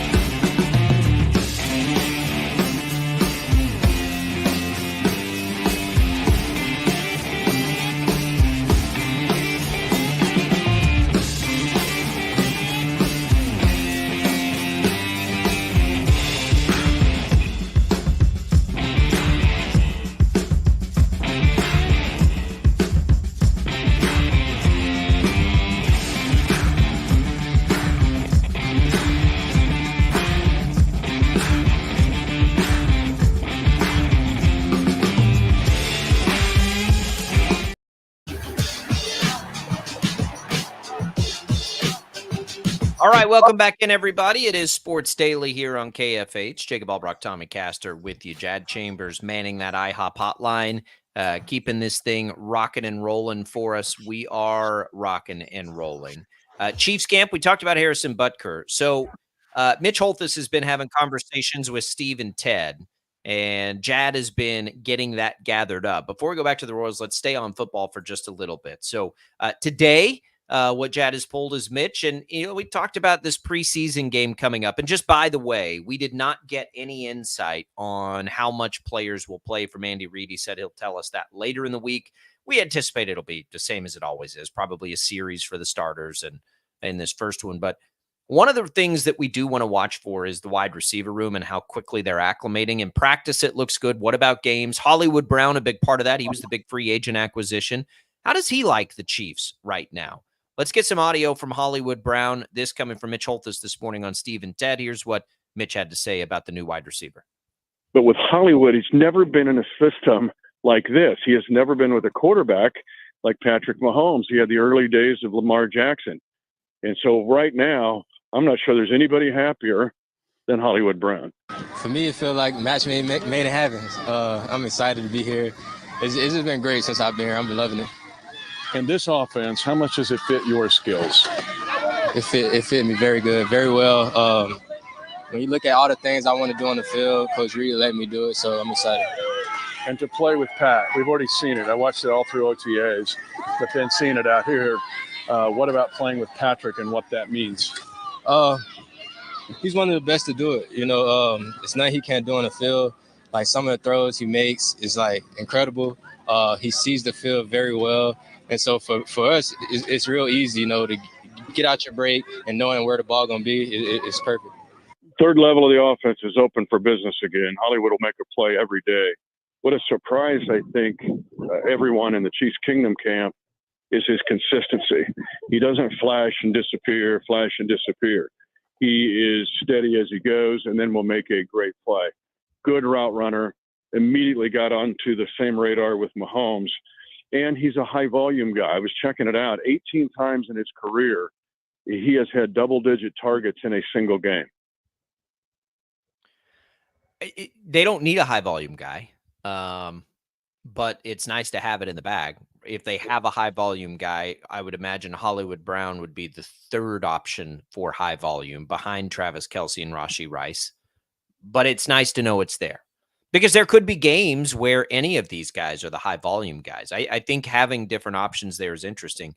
I don't know what Hollywood Brown's role is with the team, knowing what Worthy has been doing, but I know it's going to be great. He fits so much of what we thought they needed. It's just sort of like a consistent guy, a potential game breaker, but he does a little of everything, right? So if we try to define out what all the receivers do, we know what Kelce does, right? He's the option over the middle of the field. He's always option A. He's the safety blanket. All of those things that he does. We don't need to talk about him. Rashee Rice is the move the sticks guy, kind of like he turned into last year, right? Maybe he breaks one off after he runs, but he's kind of the move the sticks guy, keep things going. if Worthy ends up being, Marquez Valdez-Scantling of this offense and the consistent deep threat option, and I don't know what he's going to be. I just know he has that obviously in the tank based on what we've seen in practice. What does that mean Hollywood Brown is? I think he is as versatile, maybe the most versatile as any of this group. Maybe he does everything. I don't know that he gets locked into one specific thing, Tommy. I'm not sure with him. I just know he's an immense talent, and you'd like to get the ball in his hands, and I think that they will. How much? How many times in a game? 5? I don't know. I mean, there's only one ball and about 15 options, but it is interesting, and I do think watching his role early will be intriguing for the Chiefs. I think that Hollywood Brown can impact a game in a variety of different ways, and that's one of the big appeals of him coming into Kansas City. But I do think right off the bat, one of the things that he will do probably from day one is serve as a really, really effective decoy for this Chiefs offense, because I think that, a lot of defenses are they know his speed. They know his upside. They know what Hollywood Brown can do. He hasn't always done it in his career, but his upside is always there. The athleticism has always been there. The flash has always been there. Xavier Worthy, regardless of what he's done in training camp and how great it is still kind of an unknown, especially to defenses. And so I think that defenses are going to rather try to lock down on Hollywood Brown because they know what Brown can do to hurt them. And so I think that he can be used from like day one, from the get-go, as a really, really solid decoy. That may open up opportunities, and I think it will, for guys like Xavier Worthy to really feast. And so that's why I think it's not going to take you, remember Rashee Rice a year ago. It took him a while to get acclimated into the offense, and, his stat lines really started to, improve as the year went on for Kansas City. But I think for Xavier Worthy, you might be seeing him be able to impact that stat line from game one because of how effective a decoy I think Hollywood Brown can be. They're all decoys to each other, I think. What I think will be interesting is Rashee Rice. He chiseled out what he chiseled out, I think, based on necessity more than anything else last year. How much was necessity and how much was him? I think that'll be something we get a good grasp of early in this season, because if he maintains the role he had last year, then it'll tell you he's that dude. My guess is he will not. I still think he's going to be good. Don't get me wrong. I still think he's going to be very good. I just think what we saw out of him last year had a lot to do with they just didn't have another choice, right? And so now they have at least 2 other good choices.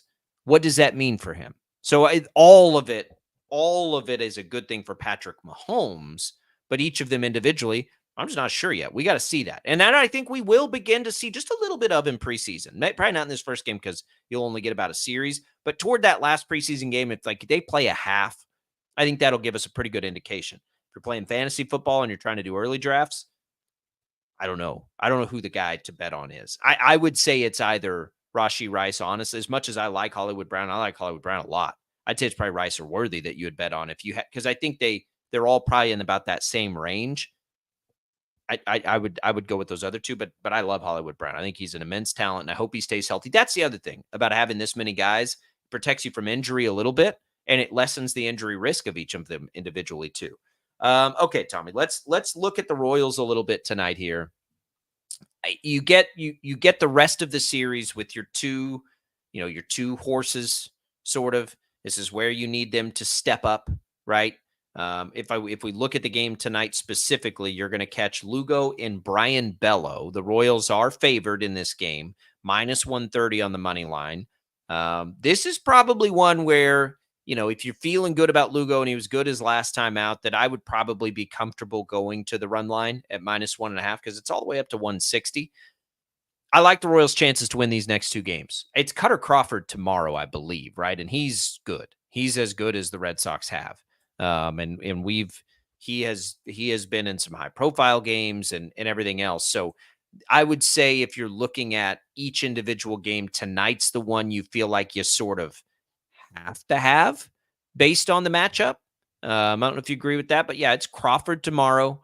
Crawford's pretty good. It's Reagan's tomorrow. But this tonight feels like the one where it's like, okay, you gotta have this one tonight. Yeah, I think that Seth Lugo has shown more often than not that decline that everybody was concerned about coming out of the All-Star break, maybe isn't as realistic as, we all thought at one time. He's had a couple of really good outings in a row. I think that this is going to be probably the largest test since the All-Star break for Seth Lugo, because you've got, pretty significant wild card ramifications on this particular game against this particular team. It's one thing to have a really solid outing against a team like the White Sox or the Tigers. It's another thing when you're playing a team above 500 at home, as you're both battling for basically the same wild card spot. So the stakes are high for Seth Lugo. Remember, the last time that Lugo faced the Red Sox was right before the All-Star break, and it was in Boston. And it was the game that I think ultimately cost Lugo the opportunity to start the All-Star game for the AL. He did not have a good outing in that game. And that was kind of the first sign of, like, is this something going on? Like, is this not the dream start that Lugo had? Is it not sustainable the entire season? I think he's done a fairly good job of quieting that for the most part after the All-Star break. But the last time out against this same team, Lugo did not pitch well. And so he's going to have to turn that around in front of the home crowd at Kauffman tonight and show that, yes, the success that he's had this season absolutely is sustainable. It's on Lugo, and I still want to see the bullpen play out. I want to see Lugo go 6, and I want to see I want to see Lugo go 7, and then I'd love to see it go Bubic and Ursic, right? Like I want. We didn't get to see it last night because they didn't get there. We thought we were going to. I'm sitting there watching that as the Royals tie the game. I'm like, okay, we're gonna get our bullpen lineup exactly what we asked for. Here we go. They're gonna pitch 7, 8, 9, and then Singer couldn't get through that 6th inning. And then things unraveled on Zerpa. So we won't see Zerpa. I mean, I don't know if we look back at yesterday and say, okay, who's out of the mix there? Certainly Zerpa would be to be in there. But it's some combination, it looks like, of Harvey, of Long, of Bubic, and of Ursic. Those appear to be the 4 guys. And I would agree with those 4 guys. Early indications would be that Quatraro prefers, Harvey to be in the highest leverage moment. I don't happen to agree with that based on what we've seen at the moment. I would say Ursic. Bubic's role is probably the most intriguing. It doesn't really matter the order of things, Tommy, and I've said this before. I mean, ultimately it does. I just don't know if you're going to get the Royals to a place where you can build up that psychological advantage of knowing who's taking the ball in the 7th, who's taking it in the 8th, who's taking it in the 9th specifically, as much as we just need to see that they've got 3 or 4 consistent options back there in whatever the order happens to be. Because you can blow a lead just as easily in the 8th inning as you can the 9th inning, or the 6th inning, and then more importantly in the 7th inning. We just need to see that they've got 4 guys. I think those are absolutely the 4 guys that we will look at the closest. And then there's Will Smith. Tommy, Will Smith's been really good. Like, he's been really good lately. And I'm hard on Will Smith. And this happened to him last year, right? He was given a big role early in the season. He survived. Then he just absolutely unraveled and fell apart. And then over the end of the year for the Rangers last year, he gave them quality outings. And I don't know what his role would be because they have Long back there, situational lefty perhaps, which is, become harder to do in today's modern baseball with the rule changes. But he's another guy, I think, that we'll probably see take the ball in some high leverage situations and make us panic a little bit. But that, and then if that's the case, now they've got, what does that give them? 4 options at the back end. It feels like they have enough on the roster. It's just, how do you sort it out? Yet the bullpen is the reason they've lost the last 3 losses that they have. It's been because of the bullpen. Yeah, I think that really, again, it goes back to what I mentioned at the start of the show, that I know that really the way that the bullpen has been managed this season, for the most part, has been highly situational. And I get that. And that's, I think, due out of necessity. I wouldn't mind seeing more set and stable roles for the relievers that they have, especially the ones that are, more reliable. And if it definitely has been Ursig, no doubt about it. Will Smith has been reliable over the last month and a half. Sam Long, I mentioned him. I think he's an underrated reliever on this team. He's not going to really light you up, but he's been pretty consistent for the most part. I think that those are the guys, and Chris Bubic, I think you could probably add to that mix as well. I'm not saying that it has to be a hard and fast, this guy pitches the 7th. I would like it to be. I just don't know if it's going to be. I don't think that's realistic. I'd like it to. I'm not sure it's realistic. But I would like to see a little bit more of a understanding of when these pitchers are going to be pitching and put them into the right situation for them. And I'm not saying that Quatraro hasn't done that by and large this season, but if I'm one of the relievers in the bullpen, it might be hard for me to, from game to game, understand when I might be used, if I might be used, what the situation will dictate. I do think that there is something to be said for, you can't get into that routine. You can't get into that habit where a closer that he's coming into the 9th, he can get ready all game long, knowing that if the game is in the 9th and there's a lead, that you are going to come in and you are going to close the game. The Royals don't have that really with any of their relievers. There's a difference in trying to navigate the end of a game and shortening the game. The great Royals bullpens of 14 and 15 shortened the game. This bullpen tries to navigate the end of a game, right? And I think those are two very different things when it comes down to a bullpen. Again, I'm not sure Quatraro has what he needs to be able to shorten the game like that. I'm not sure any of these guys can do it. It would certainly be nice to get him to at least shorten it by an inning, right? And that's what a 9th inning closer can do for you. But right now, he's still just trying to figure out how to navigate the end of a game. How do you not screw it up when the starter hands the ball off? And I think those are two very, very, very different things as a manager. And I think Quatraro would like to shorten the game. Look, he has tried to chisel rolls out for guys. It's just unraveling for a few of those guys. So now it's almost like he's got to start all over here. But he has a whole lot more weapons now to do it with than he did, a month ago. And so it's going to just take a little time. I think by September, we're probably, in an optimistic take, we're probably going to have a pretty good idea of how the back of a game will shape up for the Royals. But it will take a little time to get there. You got to probably start with the 9th and then work your way backwards. And right now, I think the 9th should go to Ursig because I think his stuff has been the most electric.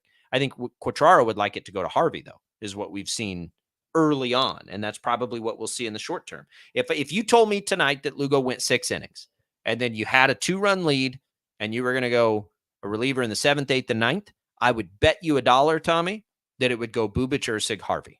That's what I think would happen. Now, Sam Long would like to have something to say about that, and maybe he replaces Bubic. I'm not sure. But I think it will go Ursig 8, Harvey 9 at least, if the Royals are in that situation tonight. That would be my bet. Yeah, I think that is the most potential that the back end of a Royals bullpen has probably had all season long. And that's probably the one that I would think we'll see at the end of the regular season and going potentially into the playoffs. So I think that getting them ready now in early August for what that back end of the bullpen might look like or should look like, I think is the right thing to do. As much as I want to see that in the same way that you do, I'm not sure that that's going to be the direction that Quatraro goes, because it's kind of just like, it's not what I want to see. I want to see Ursig in the 9th. Kind of see who he's going to put out there, like who it's going to be from one game to the next. And, I've been really hesitant to criticize the way Quatraro manages his bullpen. And I've said it before, by and large, he's managed it better this season than last year.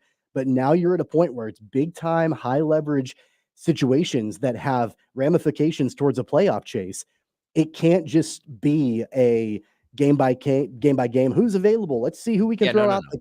There's got to be a method behind that madness. None of this is a criticism of Quatraro. None of it, because I don't think there has been an obvious answer. So don't take it that way. That's not what I'm trying to say. And if you're asking me what I would like to see, I'd like to see 8 and 9 go Bubic, Ursig.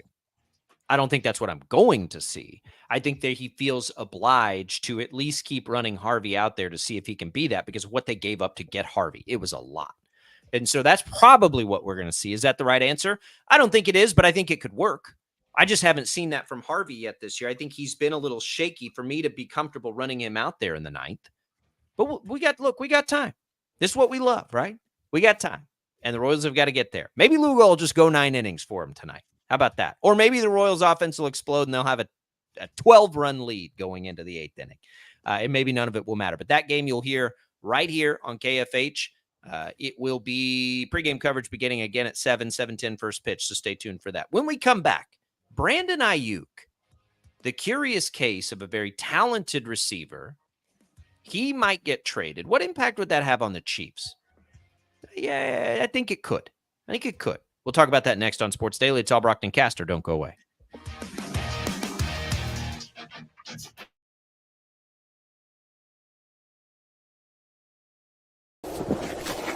Colin Huck's power washing is like getting to the top of Mount Everest with only a bag of beef jerky and a soda. Huck's can conquer all residential or commercial exterior cleaning woes that you have, leaving you feeling like you're on top of the world. House washing, window cleaning, driveway washing, to even graffiti removal. Coming this fall, we'll offer professional holiday lights installation. We love muck and gunk. You don't. Let Huck's handle it. Call for a quote today. Right. Start your day with 12 News this morning. Get ready with Jake's accurate hour-by-hour forecast, so you'll know if you need a jacket when you walk out the door or an umbrella by lunch. Start your day knowing what happened overnight and what's happening now. Live, breaking news all morning long. And plan the best route to work and school with traffic from across Kansas. Start your day right. Start your day with 12 News this morning on KWCH and KSEW. Hey, Wichita, Jim Rome here, celebrating over 25 years as the #1 midday sports talk show on Wichita Radio. Find out why. Tune into The Jungle, weekdays 11 until 2 on 97.5 and 1240 KFH. Sometimes people tell us, I don't get it, it's just tea. But let me tell you, we are so much more than just tea. With more than 25 flavors, the possibilities are endless. Come on in and try them all for free to find your favorite or get us on the go for your busy lifestyle. And don't miss happy hour every day for half-price cups of tea. So the next time someone tells you it's just tea, tell them to come by and find out why we say drink tea, be happy. Clouds are not just the canvas of our imagination. They tell a story. Clouds affect the events of your day. Sometimes they growl, sometimes they inspire, but they're always the messengers of nature's mood written in the sky. Storm Team 12 understands the language of clouds. We're dedicated to decoding their message so you know what to expect. Behind every cloud, there is a story waiting to be told. Trust Ross Jansen and Storm Team 12, alerting you first to the impact on your life. When you need help, remember, you're not alone. We are here. We are neighbors. We are together. We are Kansas.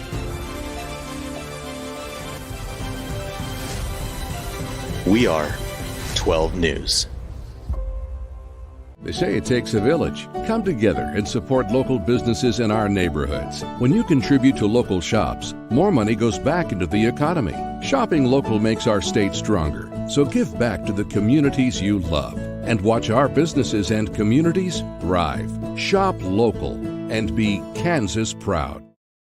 At 12 News, we know you're busy, which is why we're here whenever you need us. Anytime, any screen. With live breaking news. Critically hurt after an apartment. Storm Team 12 forecast. Snowing for many miles. And the stories you don't want to miss. The scene's still very active. Just search KWCH 12 News wherever you stream and catch up on the latest news of the day. All for free and on your schedule, hopefully making your day a little bit easier. And did I mention the Storm Team 12 forecast? 12 News whenever you want. Sometimes people tell us, I don't get it, it's just tea. But let me tell you, we are so much more than just tea. With more than 25 flavors, the possibilities are endless. Come on in and try them all for free to find your favorite or get us on the go for your busy lifestyle. And don't miss happy hour every day for half-price cups of tea. So the next time someone tells you it's just tea, tell them to come by and find out why we say drink tea, be happy.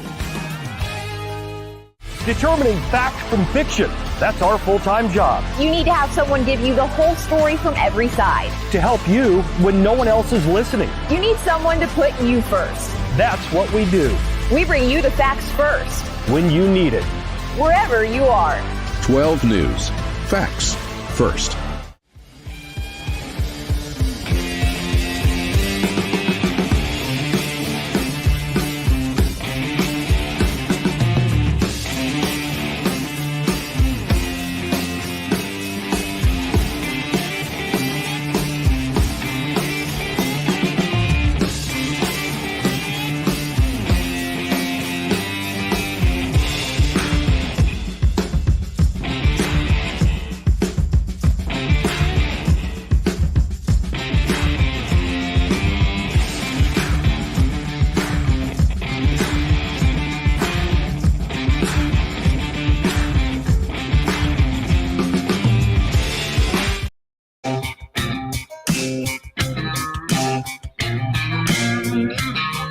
All right, welcome back, everybody. Sports Daily here on KFH. Jacob Albrock, Tommy Castor alongside you. Jad Chambers, man in that IHOP hotline for us, 869-1240. Still maybe a couple minutes if you want to try to get in. You can also leave us your comments on our video streams. And thanks to those watching us on 12 News Connected. Brandon Ayuk has been asking for a trade for a while, Tommy. Sounds like he's going to get his wish. The Niners don't want to pay him. I get it. They're already paying Debo. It's going to be tough. They got to pay Brock Purdy. Like, I get it. And I think Brandon Ayuk's really, really good, by the way. The problem that I think everyone is having is they would like to get a nice return. It's sort of like Tyreek Hill, right? You have to find a trade partner, but that trade partner has to be willing to give the big contracts. You almost have to negotiate the contract before you execute the trade, and then you got to agree with the package. It sounds like in the reporting yesterday that the two teams interested in that would be Cleveland and New England.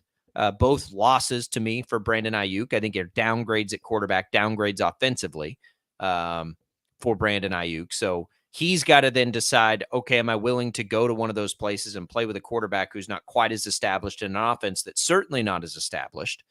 I don't know which of those two I would prefer if I was Brandon Ayuk, honestly.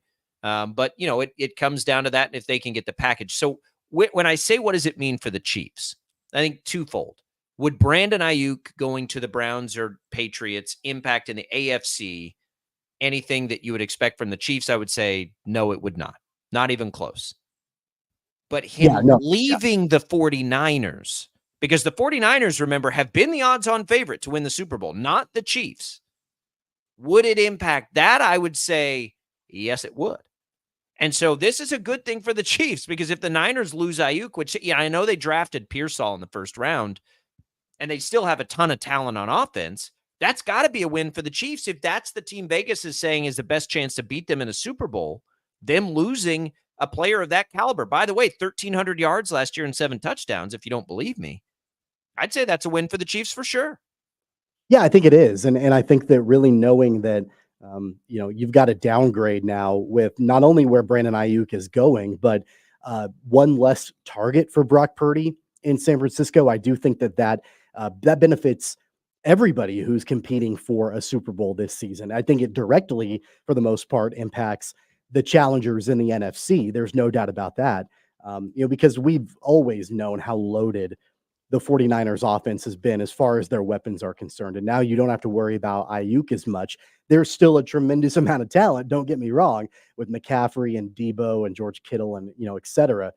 But Brandon Ayuk is, I think, the guy in San Francisco that, while he's not the flashiest out of everybody that they have, he's all reliable, I think. He's really good. So, you know, he's great. But I think that it's interesting how he got, I think, a little overshadowed in San Francisco because he's been less consistent than Debo.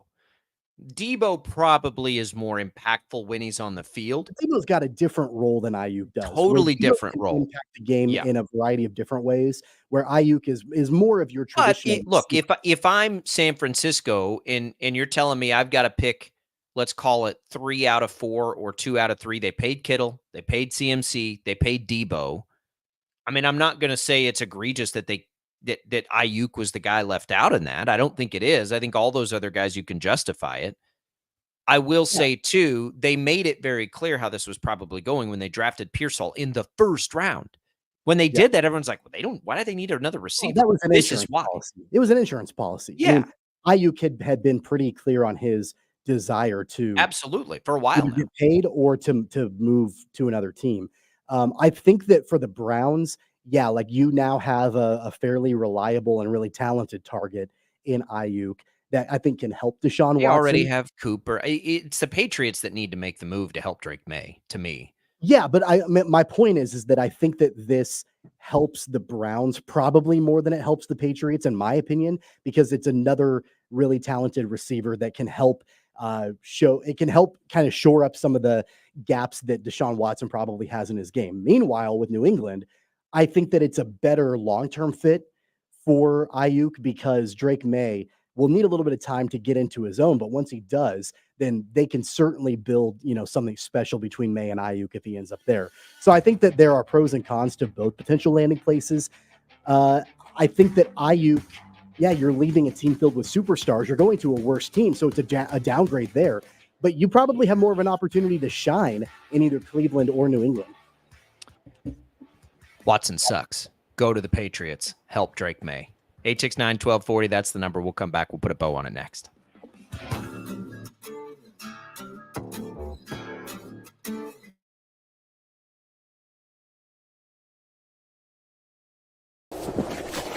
Colin Huck's power washing is like getting to the top of Mount Everest with only a bag of beef jerky and a soda. Hucks can conquer all residential or commercial exterior cleaning woes that you have, leaving you feeling like you're on top of the world. House washing, window cleaning, driveway washing, to even graffiti removal. Coming this fall, we'll offer professional holiday lights installation. We love muck and gunk. You don't. Let Hucks handle it. Call for a quote today. Right. Start your day with 12 News this morning. Get ready with Jake's accurate hour-by-hour forecast, so you'll know if you need a jacket when you walk out the door or an umbrella by lunch. Start your day knowing what happened overnight and what's happening now. Live, breaking news all morning long. And plan the best route to work and school with traffic from across Kansas. Start your day right. Start your day with 12 News this morning on KWCH and KSEW. Hey, Wichita, Jim Rome here, celebrating over 25 years as the #1 midday sports talk show on Wichita Radio. Find out why. Tune into The Jungle, weekdays 11 until 2 on 97.5 and 1240 KFH.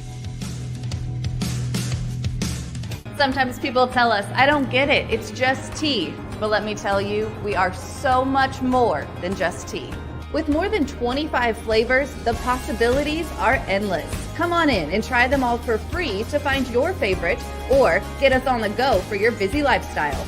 And don't miss happy hour every day for half-price cups of tea. So the next time someone tells you it's just tea, tell them to come by and find out why we say drink tea, be happy. Clouds are not just the canvas of our imagination. They tell a story. Clouds affect the events of your day. Sometimes they growl, sometimes they inspire, but they're always the messengers of nature's mood written in the sky. Storm Team 12 understands the language of clouds. We're dedicated to decoding their message so you know what to expect. Behind every cloud, there is a story waiting to be told. Trust Ross Jansen and Storm Team 12, alerting you first to the impact on your life. When you need help, remember, you're not alone. We are here. We are neighbors. We are together. We are Kansas.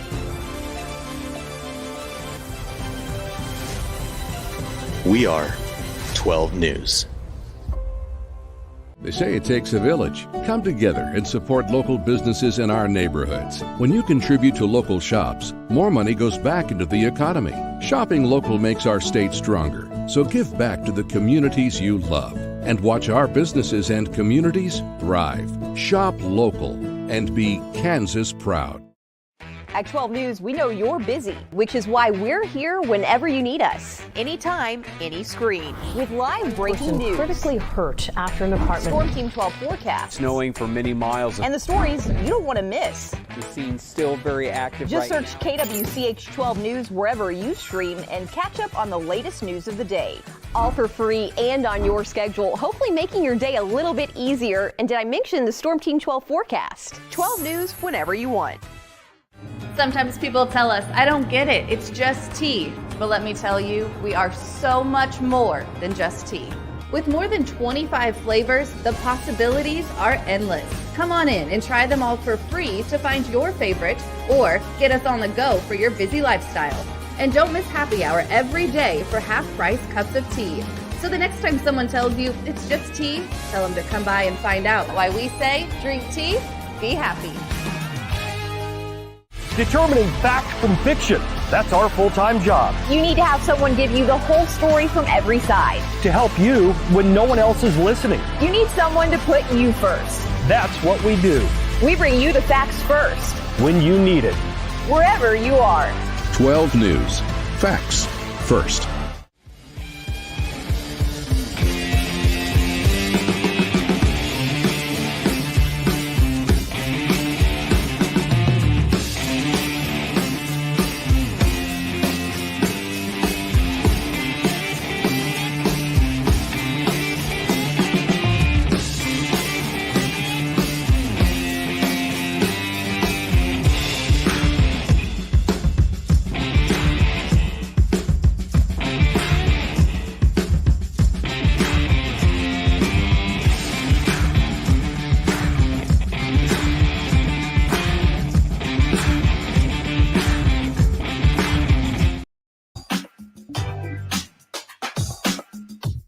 All right, that's it for us, everybody. The big one tonight on the network is the Royals. 7 o'clock, another game with the Red Sox. Seth Lugo on the mound. We'll be back tomorrow to talk all about it. You've got Jim Rome next at 11 o'clock. He'll take you to Bob and Jeff here locally from 2 to 4.